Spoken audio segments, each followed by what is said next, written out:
Hello my dear viewers, Hare Krishna. Welcome back to my channel. ഇന്ന് നമ്മൾ നോക്കാൻ പോകുന്നത് കൃഷ്ണ മെസ്സേജ് ആണ്. നമുക്ക് നോക്കാം ഭഗവാൻ കൃഷ്ണൻ നമുക്ക് നൽകുന്ന മെസ്സേജ് എന്താണെന്നാണ് നമ്മൾ നോക്കുന്നത്. First card. Thank you Krishna.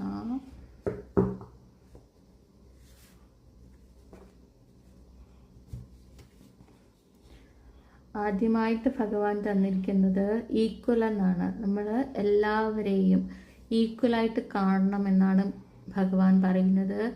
എല്ലാ ജീവികളുടെയും, ഈവൻ ഒരു മനുഷ്യനല്ല, ഒരു ഏത് ജീവിയുടെ ശരീരത്തിലും കുടികൊള്ളുന്നത് ഭഗവാന്റെ ചൈതന്യമാണ് എന്നാണ് ഭഗവാൻ പറയുന്നത്.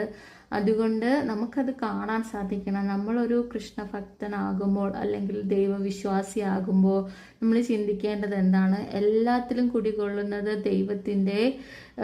ദൈവത്തിൻ്റെ എന്താ പറയുക, ശക്തിയാണ് കുടികൊള്ളുന്നത്. എല്ലാവരിലും ഭഗവാനെ കാണാൻ സാധിക്കുന്നിടത്താണ് നമ്മൾ ഉയരുന്നത്. നമ്മൾ കൃഷ്ണഭക്തനാകുക എന്ന് പറയുന്നത് അത് തന്നെയാണ്.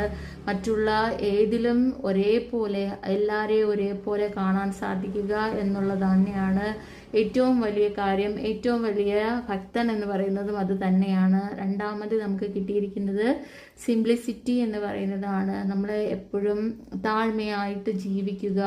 ഒരു ഭക്തൻ, ഒരു ഡിവോട്ടിക്ക് വേണ്ടത് താഴ്മയായ എളിമയായ ജീവിതമാണ്.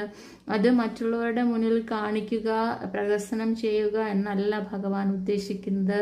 യഥാർത്ഥമായ ഒരു സിംപ്ലിസിറ്റി ആയിട്ടുള്ള ഒരു ഭക്തൻ എപ്പോഴും എങ്ങനെയായിരിക്കും? താഴ്മയായിട്ട്. അവരുടെ മനസ്സെന്ന് പറയുന്നത് വളരെയധികം താഴ്മയായിട്ട് തന്നെയായിരിക്കും ഇരിക്കുന്നത്. എല്ലാവരെയും ഒരുപോലെ കാണാൻ ആ ഒരു ആളിന്, ഒരു ഭക്തന് സാധിക്കും.